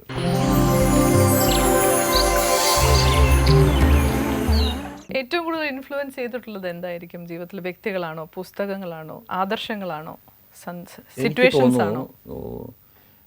ഞാൻ എൻ്റെ ജീവിതത്തിനെ കരിപ്പിടിപ്പിക്കുന്ന കാലം എന്ന് പറയുന്നത്, ഞാൻ എൻ്റെ അച്ഛനോടൊപ്പം ഒക്കെ ജീവിച്ചിരുന്ന ബോംബെയിലായിരുന്നു കുട്ടിക്കാലം. അപ്പം ഞാൻ ഇംഗ്ലീഷ് മീഡിയം സ്റ്റുഡൻ്റ് ആയിരുന്നു. മലയാളം അല്ല, ഐച്ഛിക വിഷയമായി പഠിച്ചിരുന്ന ആളല്ല ഞാൻ. പക്ഷേ ഇവിടെ വന്ന് നാടുമായിട്ട് പിന്നെ വന്ന് ബന്ധപ്പെടുകയും എൻ്റെ അമ്മൂമ്മ, അച്ഛമ്മ, ഇങ്ങനെ അമ്മൂമ്മമാർ, അപ്പൂപ്പൻ, അങ്ങനെ അവരുടെ സമൂഹമായിട്ട് പിന്നെയാണ് ഞാൻ വന്ന് ചേരുന്നത്. പിന്നെ അതൊരു 2ാം ക്ലാസ് മുതൽ, അപ്പോൾ ഒരു 5, 6, 7 വയസ്സൊക്കെ ഉള്ളപ്പോഴാണ് ഞാൻ ഇവരുടെ പറിച്ചു നട്ടപ്പെട്ടത്. പക്ഷേ ഇവിടുന്ന് ഞാൻ വളരെ കരുത്തോടെ പെട്ടെന്ന് മലയാള ഭാഷയും സംസ്കാരമായിട്ടൊക്കെ. അതിനൊരു കാരണമുള്ളത്, എൻ്റെ നാട് KPSCയുടെ നാടാണ്, കായംകുളം എന്ന സ്ഥലമാണ്. അപ്പം ഒരുപക്ഷെ വിപ്ലവം എന്നെ സ്വാധീനിക്കാവുന്ന ഈ നാട്ടിലെ കല കൊണ്ടുള്ള വിപ്ലവം കൂടിയാണ് KPSC നിർവഹിച്ചത്. അപ്പോൾ അവിടുത്തെ ഒരു ഊർജ്ജം, ഒരു പക്ഷേ ആ നാട് തരുന്നൊരു ഊർജ്ജം ഇല്ല എന്ന് പറയാൻ പറ്റും. തോപ്പിൽവാസിയുടെ നാടാണ്. പിന്നെ ഈ നാട്ടിലെ പിന്നെ ഒരുപാട് കാലം നമ്മുടെ നമുക്ക് ഏറ്റവും മധുരതരമായി നമ്മളെ പാടി സൂചിപ്പിച്ച നീലക്കുയിലിൻ്റെയൊക്കെ പാട്ട് രാഘവമാഷൊക്കെ KPSCയിൽ ഉണ്ടായിരുന്ന കാലമാണ്. എൻ്റെ കുട്ടിക്കാലം എന്ന് പറയുന്നത് ഏതാണ്ട് ഇവരെയൊക്കെ കണ്ട് എനിക്ക് വളരാൻ പറ്റുന്നൊരു കാലം ഉണ്ടായിരുന്നു. അപ്പോൾ അത് മനസ്സിൽ അതെ, അത് ആ കാലഘട്ടത്തിൻ്റെ ഒരു ഇമ്പാക്റ്റ് തന്നെ ഉള്ളിലുണ്ട്. 2 എന്ന് പറയുന്നത് ആധ്യാത്മികതയ്ക്ക് ഇതുപോലൊരു താല്പര്യമുണ്ട്. കാരണം ശ്രീനാരായണ ഒരു പഠിക്കാൻ വന്ന കുടുംബമാണ് എൻ്റെ വീട്. അതും അങ്ങനെ ഒരു സംഭവമുണ്ട്. അത് സംസ്കൃതം പഠിക്കാൻ വേണ്ടിയിട്ട് വന്ന് താമസിച്ചിരുന്നത് എൻ്റെ അച്ഛൻ്റെ കുടുംബത്താണ്, എൻ്റെ നാട്ടിൽ കായംകുളം ചെമ്പഴന്തി. ഞാൻ സാൻസ്ക്രിറ്റ് നമ്മളല്ല അങ്ങനെ ഐച്ഛികമായിട്ട് പഠിച്ചിട്ടില്ലെങ്കിൽ പോലും സംസ്കൃതം. അപ്പോൾ ആ സ്പിരിച്വൽ ഇൻക്ലിനേഷനിലെ ഗുരുദേവൻ എന്ന് പറഞ്ഞാൽ എൻ്റെ സ്റ്റഡി അപ്പോൾ വരുമല്ലോ. നാച്ചുറലായി ഗുരുദേവനെ ഇങ്ങനെ നാട്ടിലെല്ലാം ആരാധിക്കുന്ന ഒരാൾ നമ്മുടെ വീട്ടിൽ വന്ന് പഠിച്ചാന്ന് പറയുമ്പോൾ അവിടെ വന്നതെന്ന് പറയുമ്പോൾ നമുക്കുണ്ടാകുന്നൊരു അഭിമാനവും ആ തോട്ടുണ്ടല്ലോ. അപ്പോൾ അതുകൊണ്ട് തന്നെ ആകർഷണമാകും നമ്മൾ. അതുകൊണ്ട് ഞാൻ വളരെ ചെറുപ്പത്തിൽ സ്പിരിച്വാലിറ്റിയോട് വലിയ താല്പര്യം എനിക്ക് തോന്നിയിരുന്നു എന്നുള്ളതാണ് സത്യം. അപ്പോൾ അങ്ങനെ ലൈഫിൽ ഈ 2 കാര്യങ്ങൾ എൻ്റെ കവിതയിലും ജീവിതത്തിലും പാട്ടിലും ഒക്കെ ഉണ്ട്. ശരിക്കും പറഞ്ഞാൽ ഈ അനിൽ പനച്ചൂരാൻ സ്വയം തിരിച്ചറിഞ്ഞത് ഒരു കവിയാണ്. സത്യത്തിൽ ആരും തിരിച്ചറിഞ്ഞില്ല എന്നുള്ള അല്ല, മറ്റുള്ളവരാണ് നമ്മളെ തിരിച്ചറിയണത്. തീർച്ചയായും നമ്മൾ സ്വയം തിരിച്ചറിയണത് എപ്പോഴാണെന്ന് ചോദിച്ചാൽ നമ്മൾ എക്സ്പ്രസ് ചെയ്യപ്പെടണമല്ലോ. കുടത്തിൽ കത്തിച്ച വിളക്ക് പോലെ ആയാൽ പറ്റില്ല, കുന്നിൽ കത്തിച്ച വിളക്ക് പോലെ ആവണം. ഈ കുടത്തിലിരിക്കുന്ന വിളക്കായിരിക്കും പലപ്പോഴും പല കലാകാരനും, അവനെ തിരിച്ചറിയണത് വേറൊരാളാണ്. സത്യത്തിൽ പ്രേക്ഷകനില്ലെങ്കിൽ ഒരു കലയുമില്ല എന്നുള്ളതാണ് സത്യം. നമ്മൾ ആടുന്നു പാടുന്നു ആത്മാവിഷ്കാരമൊക്കെയാണ് ഒക്കെ ശരിയാണ്. പരമശിവൻ താണ്ഡവമാടുമ്പോഴും പ്രേക്ഷകയായി പാർവതി ഉണ്ടായിരുന്നു എന്നുള്ളതാണ്. നടരാജനാണ് ആദ്യമേ നൃത്തം ചെയ്തെങ്കിൽ അത് ഒരാൾക്ക് വേണ്ടിയായിരുന്നു, ഭാര്യയ്ക്ക് വേണ്ടിയാണ് ഡാൻസ് ചെയ്യുന്നത്. ഇപ്പോഴും പലരും അങ്ങനെ ഡാൻസ് ചെയ്യുന്നുണ്ട്, സംശയമൊന്നുമില്ല. ചെയ്യണ്ട, ഓക്കെ, അത്ര വേണ്ട, അതെ ചെയ്തുകൊണ്ടിരിക്കണം. അപ്പം അതുകൊണ്ടാണ് അതിൽ നൃത്തം തെറ്റുമില്ല, അങ്ങോട്ടും ഇങ്ങോട്ടും ഒരു കോംപ്രമൈസ് പ്രപഞ്ച നടനമാണ് പറയുന്നത്. അല്ല, പ്രപഞ്ച നടനമാണ്. ഡാൻസ് ടു ദ ട്യൂൺ നമ്മൾ അതെ, ട്യൂൺ എന്ന് പറഞ്ഞാൽ അതാണ്. അതെന്താ പറയുക ഉദ്ദേശിക്കുന്നത്, ഒരു ഭാര്യയും ഭർത്താവിൻ്റെ റെസൊണൻസിലാണ് ഡാൻസ് ചെയ്യുന്നത്. ശിവന് ഏറ്റവും ആനന്ദമായിട്ടുള്ള മുഹൂർത്തത്തിലാണ് ഡാൻസ് ചെയ്യുന്നത്. അതിന് കാരണം വേറെന്നാണ്, ആനന്ദിപ്പിക്കാനുമാണ്. രണ്ടുണ്ട്. ആനന്ദം ഉണ്ടാകുന്നു മാത്രമല്ല, ആനന്ദം സംക്രമിപ്പിക്കലാണ്. അത് കവിതയിലും അതാണ് ചെയ്യുന്നത്. കവിത ബേസിക്കലായി തന്നെ ഈ നൃത്തം പോലെ തന്നെ ബേസിക്കലാണ്, പാട്ട് പോലെ തന്നെ ബേസിക്കലായി വരുന്നതാണ്. നമ്മളൊരു കവിത എഴുതുമ്പോൾ ശരിക്കും പറഞ്ഞാൽ നമ്മളുടെ ഉള്ളിലുള്ളൊരു ആനന്ദം വെളിയിൽ വരുമ്പോഴാണ് കവിതയാവുന്നത്. എനിക്ക് തോന്നുന്നു കവിത എഴുതുമ്പോഴുള്ള ആനന്ദത്തെക്കാൾ കൂടുതൽ നമ്മളോടുള്ള ഒരു തരം കോൺഫ്ലിക്റ്റ് ആണ് പുള്ളിരിക്കാറ്. പലപ്പോഴും നമ്മളോട് തന്നെ അല്പം ദേഷ്യപ്പെട്ടിട്ടായിരിക്കും ഇരിക്കുന്നതാണ് എൻ്റെ സ്വയം അനുഭവം. കാരണം നമ്മൾ അതിനെ തേടിക്കൊണ്ടിരിക്കുകയാണല്ലോ. നിങ്ങൾ കളഞ്ഞുപോയ ഒരു മോതിരം തേടുന്ന പോലെയാണ് ഞാൻ എൻ്റെ ഉള്ളിൽ വാക്കുകളെ ഉചിതമായ ശയ്യ അല്ലെങ്കിൽ എങ്ങനെ പദഘടന ചെയ്യണം, എന്ത് ബിംബങ്ങൾ പറയണം. ഇപ്പോൾ ഒരു ഉദാഹരണം ഞാൻ പറയാം. കുന്തി കർണനെ പ്രസവിച്ചു എന്നുള്ളത് ശരിക്കും പറയാൻ കൊള്ളാവുന്ന കഥയല്ല, ആണോ? പറയാൻ കൊള്ളാവുന്ന കഥയല്ല, ശരിക്കും പറഞ്ഞാൽ പറയാൻ കൊള്ളാവുന്ന കഥയല്ല. വേറെ അങ്ങനെ അങ്ങോട്ട് 2ാം ക്ലാസ്സിലെ കുട്ടികളോട് പറഞ്ഞു കൊടുക്കുകയാണ് കഥയല്ല സത്യത്തിൽ. അത് കവിതയാക്കിയെന്ന് വെച്ചു, അപ്പോഴും അത് ഡയറക്റ്റ് പറയാൻ പാടില്ല എന്ന് പറഞ്ഞു. അപ്പോൾ അത് പറയേണ്ടി വരുമ്പോൾ നമ്മളതിന് എന്ത് വാക്ക് ഉപയോഗിക്കുന്നൊക്കെ അതെങ്ങനെ പറയണം എന്നുള്ള സഭ്യമായി പറയാം. അത് സൂര്യൻ എന്താ വന്നു നിന്നപ്പോൾ കുന്തി അമ്മ ഗർഭിണിയായി എന്നൊക്കെ പറഞ്ഞ് പെട്ടെന്ന് വേണേൽ പറഞ്ഞു തീർക്കാതെ ഡയറക്റ്റാണല്ലോ. സൂര്യൻ എന്താ വന്നു, പ്രത്യക്ഷമായി, വിളിച്ചു, വന്നു, ഗർഭിണിയായി എന്ന് പറഞ്ഞാൽ തീർന്നേ. അതിന് ഉണ്ടാക്കുന്ന ഇമ്പാക്റ്റ് അതല്ലല്ലോ. അതേസമയം നമ്മളതിനെ പറയണു ഒരു കന്യ തന്നെ അപരാധ നിമിഷങ്ങൾ വിഫലങ്ങളാകാതെ പോയി എന്ന് ആണ് ഞാൻ ആ വിഷയം എഴുതിയിട്ടുള്ളത്. അത് ഞാൻ ഒരുപാട് മണിക്കൂർ കൊണ്ട് അല്ലെങ്കിൽ ഒരുപാട് ദിവസം എടുത്തിട്ട് എഴുതിയ വരി എനിക്ക് ആകെ ആ ഒരു വരിയോളെന്ന് ഞാൻ പറയും. കാരണം ഈ വിഷയം അതാണ്. കുന്തി എന്ന് പറഞ്ഞ ആളിനെ കുറ്റം പറയാൻ ഞാൻ ആളല്ല, വ്യാസൻ പറഞ്ഞ കാര്യങ്ങൾക്ക് ഇടപെടാനും ഞാൻ ആളല്ല. ഞാൻ അവിടെ നിന്ന് കർണൻ്റെ കർണൻ സ്വയം വിലയിരുത്തുന്നതാണ് എൻ്റെ കർണൻ എന്ന കവിത. ഞാനാണ് കർണൻ, ഒരുപാട് നാളായി കരയുന്ന അവർണൻ, കരളിൽ വർണ്ണങ്ങൾ അരുതാത്തവൻ, പിറന്നത് ഏത് വർണ്ണത്തിലാണെന്നറിയാത്തവൻ, കത്തി നിൽക്കുന്നതിൻ്റെ ഉച്ചിയിൽ സൂര്യൻ, എല്ലാവർക്കും അച്ഛനാണ് അവിടുന്ന് ഒരാര്യൻ, പ്രഥ വന്നു കരയുന്നു ചാരേ, പൃഥ്വിയുടെ ഗദ്ഗതം കേൾക്കുന്നു നീളേ. അയാളെക്കുറിച്ച് അയാൾ പറയുമ്പോൾ ഇങ്ങനെയാണ് പറയണത്. കുന്തിയെക്കുറിച്ച് ഞാൻ പറഞ്ഞതാണ്, ഒരു കന്യ തന്നെ അപരാധ നിമിഷങ്ങൾ വിഫലങ്ങളാകാതെ പോയി. സഫലമായി എന്ന് പറയാൻ പറ്റില്ല, അപരാധ നിമിഷം അങ്ങനെ സാഫല്യത്തിൽ എത്തുന്നത്. സഫലമല്ലത്, വിഫലമാകാത്ത പോയ അപരാധ നിമിഷം എന്നാണ്. അപ്പം അത് ആ വാക്കുകൾ പറയേണ്ട വിഷയം ഏത് വിധമായാലും ശരി, കവിതയിൽ അതിനെ ഡൈജസ്റ്റ് ചെയ്യുന്ന ഭാഷയിലേക്ക് അതിനെ കൊണ്ടുവന്ന് പരിവർത്തനപ്പെടുത്തുന്ന ഒരു ജോലിയില്ലേ, അത് ചെയ്തുകൊണ്ടിരിക്കുന്ന ഒരാളിനോട് ഗ്യാസ് തീർന്നു കേട്ടോ, ഇപ്പോഴേ ഇഹലോക പാർവതി ഇതാണ് ചെയ്യണത്, ഗ്യാസ് തീർന്നു, പിന്നെ മറ്റേ കാർഡ് എടുത്തിട്ടുണ്ടോ എന്ന് ചോദിക്കും, ആധാറുണ്ടോ എന്നൊക്കെ ചോദിക്കും. ഇവിടെയാണ് കവി ആധാറിനും ഗ്യാസ് ഒരു സത്യമല്ലേ ജീവിതത്തിൽ? ഗ്യാസ് ഒരു സത്യമാണെന്ന് ആദ്യമായിട്ട് പറഞ്ഞ സത്യമാണത്. അതില്ലെങ്കിൽ ഭക്ഷണമില്ല നിങ്ങൾക്ക്, അതുണ്ടെങ്കിലേ എക്സിസ്റ്റൻസ് ഉള്ളൂ. പുനരഭി ജനനം പുനരഭി മരണം എന്ന് പറയുന്ന പോലെയാണ് ഗ്യാസിന്റെ കാര്യം. അത് ഒരു മാറ്റത്തിന്റെ സൈക്ലിക്.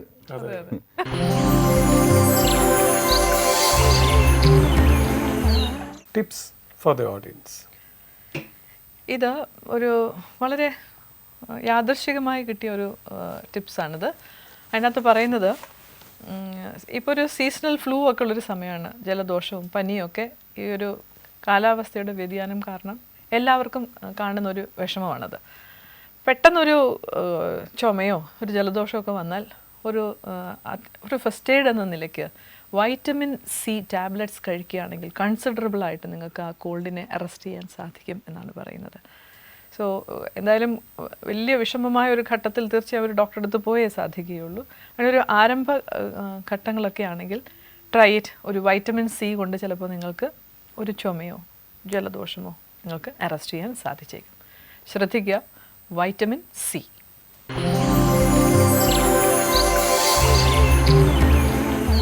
പുലർക്കാലത്തിൽ ഏതൊരു ഗസ്റ്റ് പറഞ്ഞു, ഭർത്താവ് പുരുഷൻ്റെ തലയിലെ ബോക്സുകളെല്ലാം ഓരോന്നും ഓരോ ക്യാരക്ടറാണ്, അതിനകത്തൊരു എംപ്റ്റി ബോക്സ് ഉണ്ട്, അതിൽ അയാൾ പോയി ഇരുന്ന് ചിന്തിക്കുന്ന സമയത്താണ് ഈ ഗ്യാസ് പോലുള്ള സംഭവങ്ങൾ വെളി വരുന്നത്.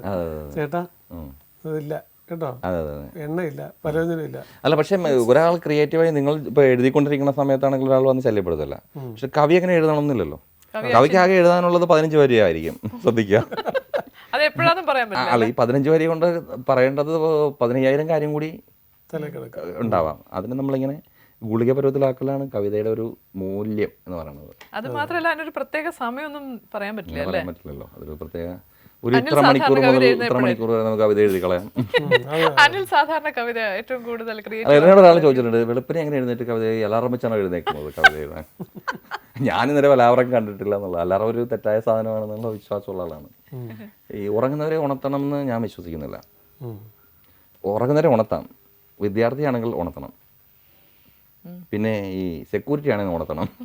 അല്ലാത്തവരാരും ഉണർത്തരുത്. അല്ലാതെ ഉറങ്ങുന്നത് അവൻ്റെ നിദ്ര ഏറ്റവും എത്ര ഇതെല്ലാം തോന്നുന്നു അല്ലേ? അയാളെ എഴുന്നേപ്പിച്ചിട്ടേ ഒന്നുമില്ല കേട്ടാ, രാഷ്ട്രീയ സ്ഥിതി മഹാപരിങ്ങളിലാണ്, റേഷൻ ഇല്ല എന്നൊക്കെ പറയാൻ എന്തിനാ ഉണർത്തുന്നത്? ഉറങ്ങട്ടെ അവര്. ഒരു സെക്യൂരിറ്റി ഓഫീസറോ പോലീസുകാരനോ ഉറങ്ങുന്നെങ്കിൽ അടിക്കുക ഉണർത്തണം, കാരണം ബ്യൂട്ടിഫുൾ ആകാൻ വേണ്ടി. അനിൽ പ്ലീസ് സീരിയലുകാരോട് കൂടി ഇതൊന്ന് പറയുമോ, എന്താണ് അവര് ഉറങ്ങിക്കോട്ടെ? അല്ല, അത് നടക്കണ്ടേ. സീരിയലുള്ള നല്ലതാണ്, അല്ലെങ്കിൽ അമ്മയിലൊക്കെ ഇടിയായനെ. അതെന്താ? കുഞ്ഞമ്മയുടെ ആൾക്കാർ അമ്മയുടെ ആൾക്കാരെ ഇടിക്കത്തില്ലേ? അങ്ങനെ ഒരു കാലഘട്ടമില്ല. ജോലി ഒന്നാണെങ്കിലും 2 സ്ഥലമാണല്ലോ, വേദിക 2 ആണല്ലോ. അതുകൊണ്ട് നിങ്ങളെ ഒരിക്കലും ഞാൻ നിങ്ങളുടെ കൂടാണ് എപ്പോഴും. ഞാൻ ടിവിയുടെ പ്രേക്ഷകരുടെ കൂടാണ് ഞാൻ നിൽക്കുന്നത്. അത് ഒരുപാട് വർക്ക് ചെയ്തിട്ടുണ്ടല്ലോ അനിൽ അല്ലേ? അതിനെ എങ്ങനെ കാണുന്നു? ടെലിവിഷന്റെ ഒരു റൈറ്റിംഗും ജനത്തിന് അങ്ങനെ വലിയ കാശിലൊന്നും ഇല്ലാത്ത ഏർപ്പാടാണല്ലോ ഇത്. മറ്റേത് പണിയാണ്. ഇപ്പോൾ ഒരു തിയേറ്ററിൽ പോയിട്ട് സിനിമ കാണണമെങ്കിൽ ഒരാൾക്ക് 1000 രൂപയെങ്കിലും മീൻസ് കയ്യിലുണ്ട്, ഒരു അത്യാവശ്യം ഒരു കുടുംബത്തിന് സിനിമ കാണാൻ പറ്റുള്ളൂ.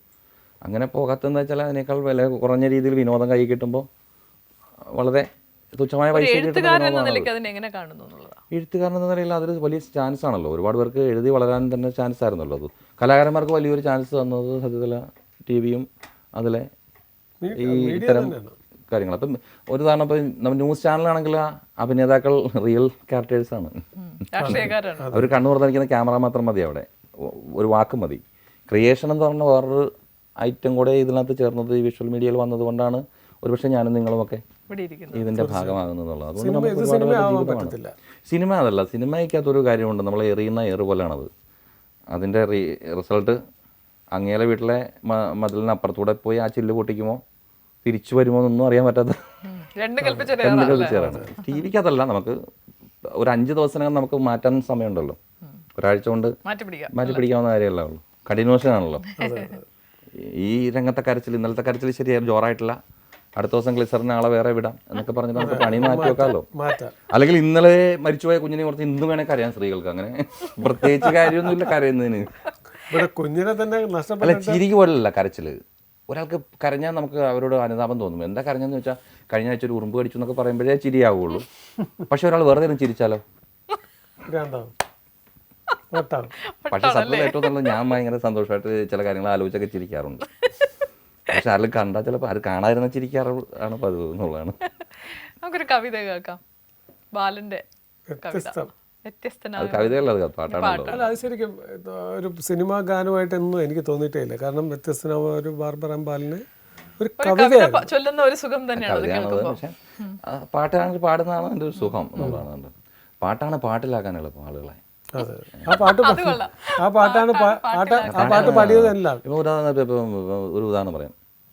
ഇപ്പോൾ പിന്നെ ആശാന്റെ കവിത, അദ്ദേഹം വൃത്തം എഴുതിയ വൃത്തം അനുസരിച്ച് പാടുകയാണെങ്കിൽ നിറഞ്ഞു തൽക്ഷണം ഒരു നവതേജ സമൂഹത്ത് മറഞ്ഞു പോയെന്നു കണ്ട ധൂമരേഖകൾ എന്നൊക്കെ തന്നെ അത് പാടിയാൽ പറയുന്നത് എന്തിനെ കുറിച്ചാണെന്ന് മനസ്സിലായോ? ഇതാ ഇങ്ങനെ അറുത്ത് വിട്ടിട്ട് ഒരു സ്ത്രീ കിടക്കുകയാണ് ശ്മശാനത്തില. അപ്പൊ നിറഞ്ഞു തൽക്ഷണം ഒരു നവതേജ, അതങ്ങനെ പാടരുത്. പക്ഷെ ശരിക്കും ആ താളത്തിലാണ് എഴുതിയിരിക്കുന്നത്, വൃത്തത്തിലാണെങ്കിൽ പോലും. അതല്ലാതെ പാടുമ്പോഴാണ് സുഖം. നിറഞ്ഞു തൽക്ഷണമൊരു നവതേജസാമുഖത്ത് മറഞ്ഞുപോയി മുമ്പ് കണ്ട ധൂമരേഖകളോ, പറയാവതല്ലാത്തൊരു പരമശാന്തിരസത്തിൻ നിറവായി അവൾക്കു തോന്നി അവളെ തന്നെ പരമശാന്തിരസത്തിൻ നിറവയവൾക്കു തോന്നി അവളെ തന്നെ. മനസ്സിലായില്ലേ ഇതിന്റെ കുഴപ്പമൊന്നുമില്ല. അപ്പൊ ഈ വൃത്തത്തില് ഇരുന്ന് പാടാൻ വാസവദത്തയാണോ പറഞ്ഞത്? വാസ്തവത്തിന്റെ കഥയാണ് കരുണ എന്ന കൃതിയാണ്. അദ്ദേഹം കാരുണ്യപൂർവ്വം നമുക്ക് പെൻസിൽ കൊണ്ട് എഴുതിയതുകൊണ്ട് മാത്രം കിട്ടിയ കൃതിയാണത് കേട്ടോ. അതെന്താ അങ്ങനെ പറഞ്ഞത്? കാരണം പേനയിൽ എഴുതിയായിരുന്നത് വെള്ളത്തിൽ ഒലിച്ചു പോയാണ്. അദ്ദേഹം പലനയിൽ അത് മുങ്ങിയപ്പോൾ അതിനോടൊപ്പം അദ്ദേഹത്തോടൊപ്പം വെള്ളത്തിൽ മുങ്ങിയിട്ട് കയറി വന്നതാണ് കരുണ. കവി നമുക്ക് എല്ലാ കാലത്തേക്കും തന്നിട്ട് പോകുന്ന കരുണയാണെന്ന് കൂടി ഓർമ്മപ്പെടുത്തുകയാണ് ആശാനത്. മരണത്തിലും അദ്ദേഹം സ്വന്തം അദ്ദേഹത്തോട് ചേർത്ത് വെച്ച കൃതിയുടെ പേര് കരുണ എന്നായിരുന്നു. അത് പെൻസിൽ കൊണ്ട് എഴുതിയുകൊണ്ട് മാത്രമാണ് നമ്മുടെ മുമ്പിൽ അതില്ല, അല്ലെങ്കിൽ ഒരിക്കലും ഉണ്ടാവുകയില്ല. അതുകൊണ്ട് പെൻസിൽ കൊണ്ട് എഴുതാവും. അങ്ങനെ ഒരു ഭാഗ്യമില്ല. അതിനോട് എനിക്ക് ഒരുപാട് അനുഭവമുണ്ട്. ഗവൺമെന്റ് പുതിയ റൂൾ ഇറക്കിയല്ലോ, പെൻസിൽ കൊണ്ട് എഴുതണം. ഈവൻ എന്താ SSLC ടാബുലേഷൻ എല്ലാം പെൻസിലാക്കി. അപ്പൊ ഗട്ടർ സർക്കാർ കൊടുക്കുമായിരിക്കും. അല്ല, റബ്ബർ കൊടുത്തിട്ടുണ്ട് മായ്ക്കാൻ. എന്ത് അല്ല, മാരകായുധം വേണം ഇത് ഉപയോഗിക്കണമെങ്കിൽ. അങ്ങനെ പ്രശ്നമുണ്ട് പെൻസിലിന്. പെൻസിൽ കുട്ടികളുടെ കയ്യിൽ കൊടുക്കുമ്പോഴും മാരകായുധം കൂടെ വേണ്ടി വരുമായിരുന്നല്ലോ. അതിൽ ഒരു കയ്യിൽ പെൻസിലും ഒരു കയ്യിൽ കത്തിയുമായി ഞങ്ങളൊക്കെ നടക്കായിരുന്നു. അതിൽ ബ്ലേഡുമായി. അപ്പൊ അത് എപ്പോഴും കൈ മുറിയുകയൊക്കെ ചെയ്യും. പിന്നീട് അന്ന് വന്ന ആദ്യത്തെ കണ്ടുപിടുത്തം ഐസക് ന്യൂട്ടന് ശേഷം എനിക്ക് തോന്നിയ ആദ്യത്തെ കണ്ടുപിടുത്തം എനിക്ക് തോന്നിയത് ഈ ഗട്ടറാണ്. മറ്റേ ആപ്പിൾ വീണിനെ കണ്ടുപിടുത്തം കഴിഞ്ഞാൽ പിന്നെ ഉള്ളത് ഗട്ടറാണെന്ന്. കേരളത്തിലെ ഏറ്റവും വലിയ കണ്ടുപിടുത്തം പാരയാണ്. കാരണം തേങ്ങ പുതിക്കാൻ വേണ്ടിയിട്ട് ഇപ്പോഴത്തെ ലിവർ പാര അത് ഒരു പുതിയ കണ്ടുപിടുത്തല്ലേ. അതെന്തിനാ ആളുകളെ ഉപദ്രവിക്കാൻ വേണ്ടിട്ടാ? അല്ല, പലരും ശരീരത്തിൽ അകത്തുകൂടെ ഒരു പാരയെ കൊണ്ട് നടക്കുന്നത്. അത് പാരാന്ന് തന്നെ പറയണമെന്നില്ല, അത് പേര് ഇടാവുന്നതാണ്. അത്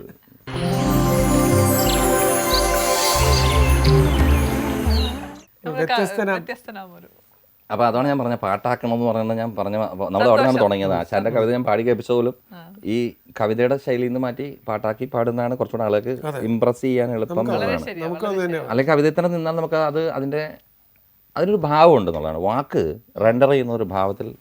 ഒരു കാര്യം കൂടി പറയാനുണ്ട്. ഇത് നിങ്ങൾ തന്നെ റെൻഡർ ചെയ്യുമ്പോൾ ആ ഒരു ശബ്ദത്തിനും ആ പറയുന്ന ഒരു രീതിക്കും ഒരു വ്യത്യസ്തതയുണ്ട്.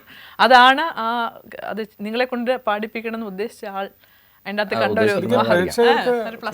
ഒരു പുതിയ അറിഞ്ഞാത്തവർക്ക് പറയാം. അതുവരെ ഒരു ഗായകൻ പാടുന്നതാണ് പാട്ട് എന്നുള്ള രീതിയിലാണ് അധികം സിനിമയിൽ നമ്മൾ കണ്ടിട്ടുള്ളത്. കവിതയായാലും ധന്യരമ്യ തിയേറ്ററിൽ എണീറ്റ് നിന്ന് ഡാൻസ് കളിച്ച പാട്ടാണത്.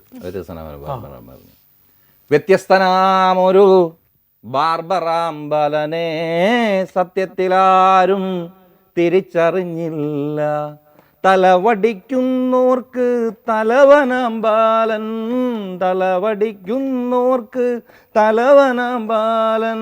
വെറുമൊരു ബാലനല്ലിവനൊരു കാലൻ, ബാലൻ ഒരു കാലൻ മുടിമുറിശീലൻ, അതിലോലൻ മുഖവടിവേലൻ, ജനതോഴൻ നമ്മുടെ ബാലൻ, ബാലൻ ബാലൻ ബാലൻ ബാലൻ. ഒരു കാലൻ മുടിമുറിശീലൻ, അതിലോലൻ മുഖവടിവേലൻ, ജനതോഴൻ നമ്മുടെ ബാലൻ. സംഗീതം പഠിച്ചിട്ടുണ്ടോ അനിൽ? എന്തിനോ ഞാൻ എന്തിനാ ചോദ്യം ചോദിച്ചെന്നുള്ള പോലെ പഠിച്ചിട്ടില്ല. ഇതിനാണ് കുയിലിനെ ആരെങ്കിലും സംഗീതം പഠിപ്പിച്ചിട്ടുണ്ടോ? അത്ര ഇന്നേറ്റ് ആയിട്ട് ആടാൻ പഠിച്ചു? അല്ല, ഞാനങ്ങ് പഠിച്ചിട്ടില്ല. പഠിക്കാൻ വിടാത്തുമില്ലായിരുന്നു എൻ്റെ അച്ഛനെ. കാരണം സംഗീതത്തെ പാട്ടിനെ ഹിന്ദി പാട്ടൊക്കെ അതിന് ഏറ്റവും ഇഷ്ടമായിരുന്നു. പക്ഷേ എന്ന് പറഞ്ഞ പണ്ട് റേഡിയോയിൽ ഇങ്ങനെ അലോസരമായി കർണാടക സംഗീതം വരുമായിരുന്നു. അത് ആരും ഉപദ്രവിക്കാൻ ആര് ചമച്ചു എന്നുള്ളത് ചോദിച്ചാൽ കഷ്ടമാണ്. ഇപ്പൊ ചോദിച്ചിട്ട് കാര്യമില്ല. പഴയ അതൊരു അതവളുടെ ഒരു സ്റ്റൈലായിരുന്നു. പക്ഷെ അത് ആളുകളെ എത്രത്തോളം ഉപദ്രവിക്കുമായിരുന്നു എന്നുള്ളതാണ്. അപ്പൊ ഞങ്ങള് അച്ഛൻ അതുകൊണ്ടായിരിക്കാം ഇത് സ്വന്തം മകൻ കാരണം മറ്റുള്ളവർ ഉപദ്രവം എന്നൊരു അച്ഛനും സന്ദേശത്തോടുകൂടി ഈ സംഗീതം സംഗീതം കേട്ടാൽ തന്നെ പോയി ചമറ പടഞ്ഞിരിക്കുക, പിന്നെ അടി തുടങ്ങുക, ഇങ്ങനെ പിടിക്കുക എന്നൊക്കെ പിടിക്കുക. അല്ല, ഇതിന്റെ പ്രശ്നം ദൈവം നമുക്ക് നിസർഗമായാണ് നമുക്ക് ഈ കഴിവ് തരുന്നത്. നമ്മളത് തിരിച്ചറിയുന്ന ഡെവലപ്പ് ചെയ്യുകയാണ് ചെയ്യുന്നത്. എല്ലാവർക്കും ഒരുപക്ഷെ എല്ലാവരിലും എല്ലാ കഴിവും വേറൊരു അംശത്തിൽ കൊടുക്കുന്നുണ്ടാവും, ദൈവം കൊടുത്തിട്ടുണ്ടാവും. അത് ഓരോരുത്തരും ഓരോ വഴിയിലാണ് ആവുന്നത് എന്നുള്ളതാണ്. അത് ഒരിക്കലും ദാസേട്ടനാവാൻ വേണ്ടി പാടരുത് ഒരാളും. ഞാൻ കാളിദാസനാവാൻ വേണ്ടി എഴുതാൻ നടക്കരുത്. എനിക്ക് തന്നെ ഞാനാകാൻ നോക്കുക. ഓരോരുത്തരെ ഓരോ വഴിക്ക് വിടുക. നമ്മൾ നമ്മുടെ വഴിയിൽ എന്താവുക എന്നുള്ളതാണ്. എന്നാലും ഇൻസ്പയർ ചെയ്ത കവികളൊക്കെ ഉണ്ടാവുമല്ലോ. അത് ഒരുപാട് എല്ലാവരും തന്നെ. എന്നാലും ഒരു ഭയങ്കരമായി മുമ്പേ നടന്ന ഒരാൾ, ഞാൻ പറഞ്ഞില്ലേ, മാ നിഷാദ എന്ന് പറഞ്ഞ കാരുണ്യം പറഞ്ഞ വാൽമീകി മുതൽ നമ്മൾ കരുണയെക്കുറിച്ച് കുറച്ച് മുമ്പേ പറഞ്ഞ കരുണ മുതൽ ഇനി നമ്മൾ കിഡ്നി ബിരിയാണിയിൽ ഞാൻ ഇപ്പോൾ ഈ സിനിമയിൽ പറയുന്നതും കാരുണ്യമാണ്, ലോകത്തിന് കാരുണ്യമാണ്. മനുഷ്യനെ പണ്ട് കൊല്ലുമായിരുന്നു, അല്ലെങ്കിൽ ഒരു പക്ഷേ പല കാരണങ്ങളുണ്ട് അങ്ങനെയൊക്കെ സംഭവിക്കാം. പക്ഷെ അവയവം എടുക്കുക, അല്ലെങ്കിൽ അവയവം വേറൊരാളുടെ അവയവം കൊടുത്ത് കാശ് വാങ്ങിക്കുക, അതൊരു ബിസിനസ്സാക്കാം. അതങ്ങനെയൊക്കെ അത്രയ്ക്ക് മനുഷ്യനെ അതപ്പതിച്ചു തുടങ്ങിയിരിക്കുന്നു എന്നുള്ളതാണ്. ഇപ്പോൾ ഒരാൾ പണ്ട് നമ്മൾ കണ്ണ് നട്ട കിടക്കുമ്പോൾ നമ്മുടെ വീട്ടിലൊരു വാഴയോ അല്ലെങ്കിൽ ചക്കയൊക്കെ നിൽക്കണമെങ്കിൽ ആളുകൾ ഇങ്ങനെ നോക്കിയിട്ട് കിടക്കും, രാത്രി പറിച്ചുകൊണ്ട് പോകാൻ. അതുപോലെ ഇപ്പോൾ അവയവവും വീടുകൾ തമ്മിൽ ബാർട്ടർ ഉണ്ടായിരുന്നു. അതായത് ഞാൻ നിനക്ക് ഉപ്പ് തരാം, നീ അരി തരുമോ. ഇപ്പൊ അങ്ങനെയല്ലേ, ഹൃദയം ഞാൻ തരട്ടെ, കിഡ്നി എനിക്ക് തരുമോ, ഈ ലെവലായി.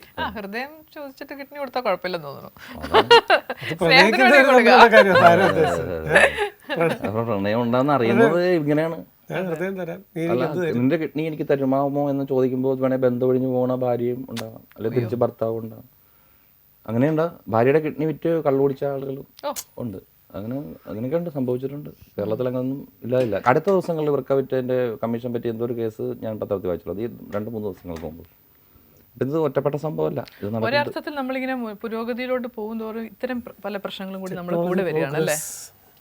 പുരോഗതി എന്ന് പറയണത് എനിക്ക് തോന്നുന്നു അയൽക്കാരനോട് അരി കടം ചോദിക്കാനുള്ള ഇൻഫ്രാസ്ട്രക്ചർ കിട്ടി എന്നുള്ളതാണ് കേരളത്തിലെ പുരോഗതി. 1 പൈസക്ക് വിളിച്ച് ചോദിക്കാം എന്നുള്ളതാണ് ചില കമ്പനികൾ പറയുന്നത് പുരോഗതി. അല്ല, ഒരു പുരോഗതി ഉണ്ടായിട്ടില്ല. 10 പൈസക്ക് താഴെ ഉള്ളത് ഗവൺമെന്റ് എന്താ പറയുക, അബോളിഷ് ചെയ്ത് കഴിഞ്ഞു. പൈസ അങ്ങനെ തന്നെയാണ്. എല്ലാവരും ടാക്സ് കൊടുക്കുന്ന നാടാണിത്, അറിഞ്ഞൂടെ? പുരോഗതി മനുഷ്യന്റെ മനസ്സിലാണ് പുരോഗതി ഉണ്ടാവേണ്ടത്.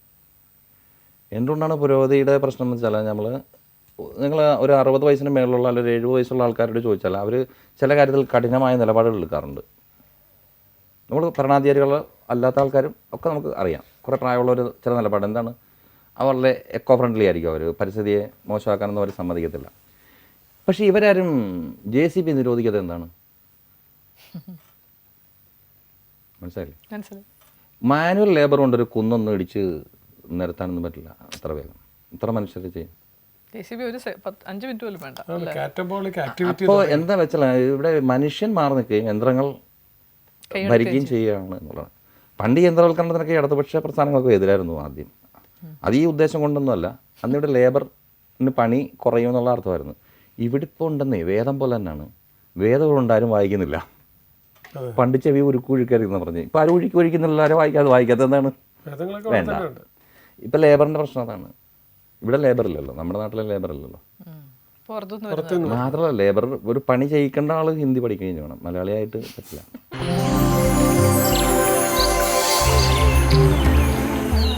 Information to the public. നമ്മൾ ഫുഡ് സ്റ്റെപ്സിൻ്റെ ഒക്കെ ഇതിൽ എഴുതി വെക്കുന്ന എക്സ്പയറി ഡേറ്റ് അത് മാത്രമല്ലാതെ മാനുഫാക്ചർ ഡേറ്റ്, കണ്ടൻസ്, അതിൻ്റെ കൂടെ കണ്ടൻസിന് E442 എന്ന് എഴുതിയിട്ടുണ്ടെങ്കിൽ അതിൻ്റെ ഡെഫിനിഷൻ ഇതാണ്. അല്ല, E442 എന്ന കോഡ്സിൽ പതിപ്പിച്ചിട്ടുണ്ടെങ്കിൽ അതിനർത്ഥം ആ ഫുഡിൽ ആൽക്കഹോളും കെമിക്കലും ഉണ്ട് എന്നുള്ള ഒരു കോഷനാണ്. ഇത് എന്താ, ഈ സെല്ല് ചെയ്യുന്ന ആൾക്കാർ വളരെ വിദഗ്ധമായി ഈ കോഡ് മാത്രമേ വെക്കുകയുള്ളൂ.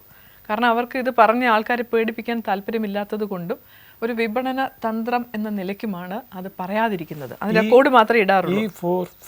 E442 എന്ന് പറഞ്ഞാൽ കെമിക്കൽ ഉണ്ടാവും, ആൽക്കഹോൾ ഉണ്ടാവും. അപ്പോൾ ചിലപ്പോൾ അത് കഴിച്ചിട്ടാണ് നമ്മളൊന്ന് വണ്ടി ഓടിക്കുകയോ ഒക്കെ ചെയ്യുകയാണെങ്കിൽ അപകട സാധ്യത, അതെ, മോശമായിട്ടുള്ളൊരു അവസ്ഥയിലേക്ക് നമ്മൾ ചെല്ലും. ചില കെമിക്കൽസ് ഒക്കെ നമുക്ക് ഇറിറ്റൻസ് ആയിട്ട് വരാറുമുണ്ട്. അപ്പോൾ ശ്രദ്ധിക്കുക. അങ്ങനെ ഒരുപാട് കോഡ്സ് നിങ്ങൾക്ക് നെറ്റിൽ ഗൂഗിളിലൊക്കെ പോയാൽ ഇതൊക്കെ മനസ്സിലാവുന്നതേ ഉള്ളൂ. പലപ്പോഴും നമ്മളിതൊക്കെ അജ്ഞരാണ്, ആരും ശ്രദ്ധിക്കാറില്ല. കുട്ടികൾക്കൊക്കെ കൊടുക്കുമ്പോൾ ആൽക്കഹോൾ കണ്ടന്റുള്ളതൊക്കെ ആരെങ്കിലും കൊടുക്കുമോ? ആൽക്കഹോൾ ഫ്രീ ആയിട്ടുള്ള ഫുഡൊക്കെ വേണം കുട്ടികൾക്കൊക്കെ കൊടുക്കാൻ. ചുമ്മാ കടയിലൊരു അഡ്വർടൈസ്മെൻറ്റ് കണ്ടു വാങ്ങിച്ചു കൊടുത്തു, അങ്ങനെയല്ല. വളരെ അവെയർനെസ് വേണ്ട ഒരു കാലഘട്ടമാണിത്. അല്ലെങ്കിൽ പെട്ടെന്ന് ഈ മാർക്കറ്റിൽ ലഭിക്കുന്ന സാധനങ്ങളിലൂടെ പെട്ടെന്ന് ഈ കൺസ്യൂമറെ പറ്റിക്കാവുന്ന ഒരുപാട് തന്ത്രങ്ങളുണ്ട്. അതിലൊന്നാണ് ഈ പറയുന്നത് E442 എന്ന കോഡിൽ നിങ്ങൾ കാണുകയാണെങ്കിൽ ബിവെയർ, അതിൻ്റെ അകത്ത് ആൽക്കഹോൾ കെമിക്കൽ കണ്ടൻസ് ഉണ്ട് എന്നർത്ഥം.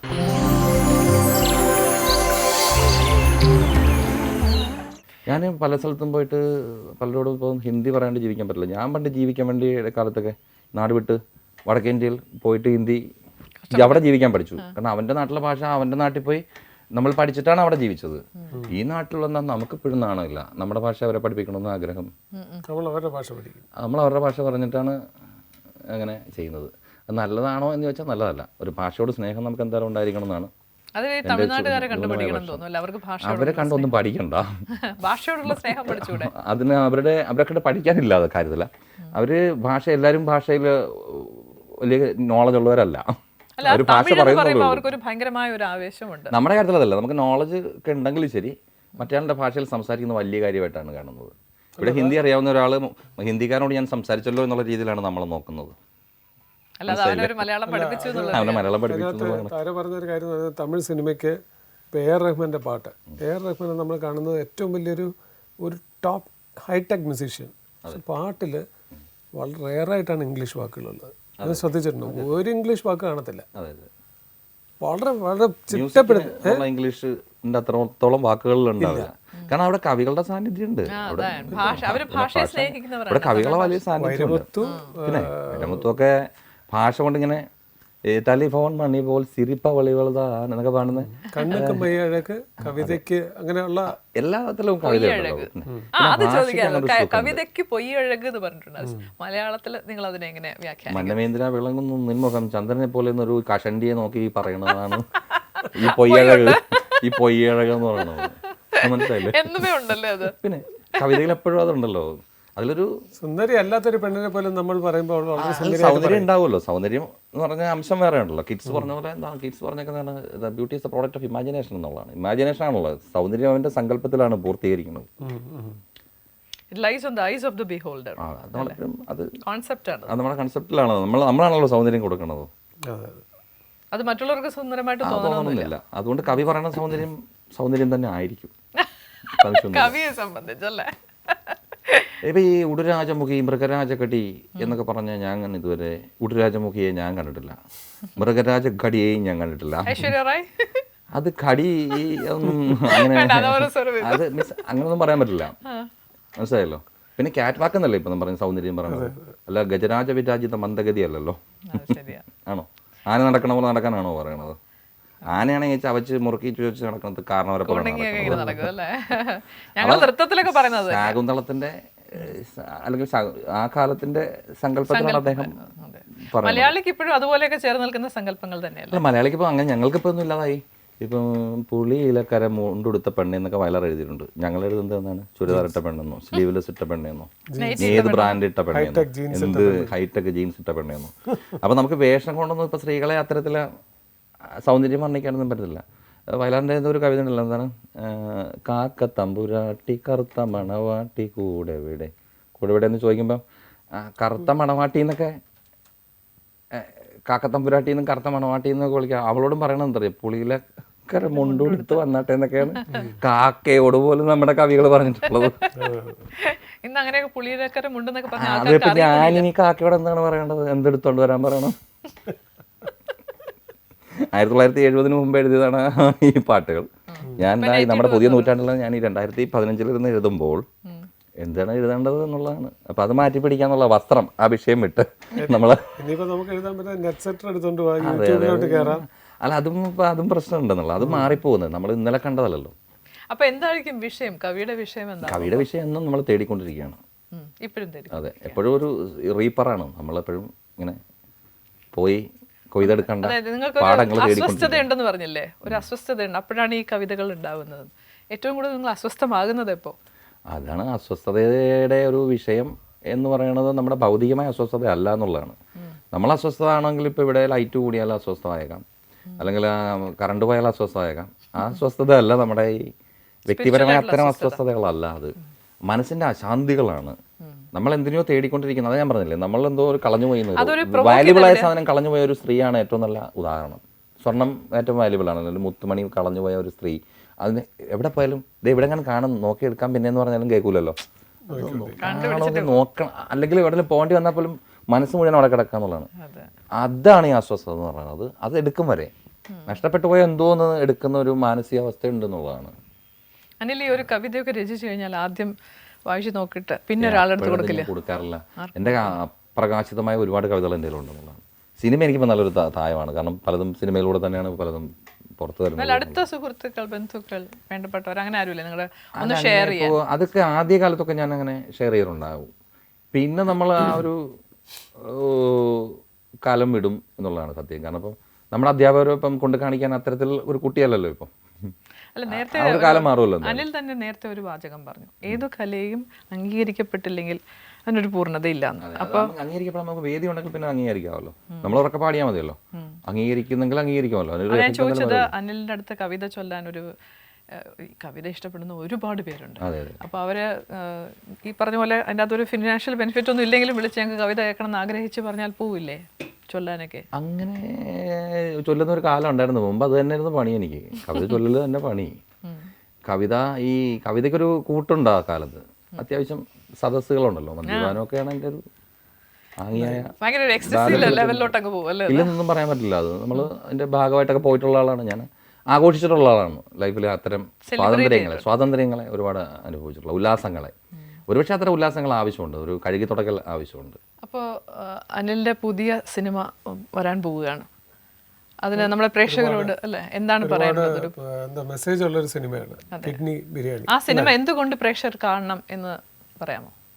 എന്തുകൊണ്ട് കാണണം എന്ന് വെച്ചാൽ, ഒരു ചെറിയ സിനിമയെയും പ്രൊമോട്ട് ചെയ്യാൻ നമ്മൾ തമിഴ് സിനിമയൊക്കെ കണ്ട് വിജയിപ്പിക്കുന്നവരല്ലേ. അപ്പോൾ കുറച്ച് മെസ്സേജുള്ള മലയാള സിനിമയെ കൂടെ വിജയിപ്പിക്കണം എന്നുള്ളതാണ്. മലയാള സിനിമയെ നമ്മളാണല്ലോ അനുഗ്രഹിക്കുകയും ആശീർവദിക്കുകയൊക്കെ ചെയ്യേണ്ടത്. ഞങ്ങളിപ്പോൾ ഈ സിനിമ കൊണ്ടുവന്നിട്ട് കന്നഡയിൽ കൊണ്ട് കാണിച്ച് ബാംഗ്ലൂർ കൊണ്ടുവന്ന് ഇത് റിലീസ് ചെയ്തിട്ട് വല്ല കാര്യമുണ്ടോ? നല്ലൊരു മെസ്സേജ് ഉണ്ടെന്നുള്ളത് വലിയ അതെ, മെസ്സേജ് ഉണ്ട് എന്നുള്ളത് മാത്രമല്ല, അത് എൻ്റർടൈനിങ് ആണ് സിനിമ. സിനിമ അത്ര അങ്ങനെ ഒരു താഴ്ന്ന പിച്ചിലുള്ള സിനിമയൊന്നും അല്ല. അതിൽ കൊമേഴ്സ്യൽ ഘടകങ്ങളൊക്കെ ഉണ്ട് സിനിമയ്ക്ക്. മ്യൂസിക് രതീഷ് കൃഷ്ണ എന്ന് പറഞ്ഞ ഒരു പുതിയ മ്യൂസിക് പാടിയിട്ടുണ്ടോ? അതിൽ ഞാനൊരു കവിത ചൊല്ലിയിട്ടുണ്ട് അതിനകത്ത്. അത്രേ മാത്രമേ. അഭിനയിച്ചിരിക്കുന്ന മധുസാറുണ്ട്, പത്മശ്രീ മധുസാറുണ്ട്. പിന്നെ രഞ്ജിത്ത്, തമിഴിലുള്ള നമ്മുടെ പിന്നെ രാജമാണിക്യത്തിലെ വില്ലനായിട്ട് അഭിനയിച്ച രഞ്ജിത്ത്, അദ്ദേഹമുണ്ട്. പിന്നെ പുതിയ തലമുറയിൽപ്പെട്ട കുറേയധികം ആർട്ടിസ്റ്റുകളുണ്ട്. നായിക പലരും പെൺകുട്ടികളുണ്ട് അതിൽ നായികമാർ. പ്രത്യേകിച്ച് ഒരു നായിക അത്തരം സങ്കല്പങ്ങൾക്കൊന്നും അതിൽ പ്രസക്തിയുള്ളതല്ല. രോഗിയും അത്തരം വിഷയങ്ങളാണ് കൂടുതൽ കൈകാര്യം ചെയ്യുന്നത്. അതാ ഞാൻ പറഞ്ഞു, ഒരു നല്ല മെസ്സേജ് ഉണ്ടായിരുന്നു. അപ്പോൾ ഞങ്ങളുടെ പുലർകാലത്തിൽ ഞങ്ങളുടെ ഈ ഒരു വളരെ ചുരുങ്ങിയ സമയത്തിൽ ഒരുപാട് നല്ല കാര്യങ്ങൾ ഞങ്ങളോട് ഷെയർ ചെയ്തു. ഒരു കവി ചിന്തിക്കുന്ന രീതികളെക്കുറിച്ചൊക്കെ ഞങ്ങൾക്ക് മനസ്സിലാക്കി തന്നു. നമ്മളിത് വൈൻഡപ്പ് ചെയ്യുമ്പോഴത്തേക്കും നിങ്ങളുടെ ആ പുതിയ ചിത്രത്തിലെ 2 വരി കവിത ചൊല്ലി നമുക്കിത് വൈൻഡപ്പ് ചെയ്യാം. കടിഞ്ഞു കിടാവിൻ്റെ തലച്ചോറവിച്ചെടുത്തിലയിൽ വിളമ്പിടാം അവസാനത്തെ താഴമായി. കവിട്ടും രക്തത്തിൻ്റെ ചുവപ്പിൻ കറിക്കൂട്ടിൽ കുഴച്ച് കഴിച്ചോളൂ കഥ കഴിയും മുമ്പേ.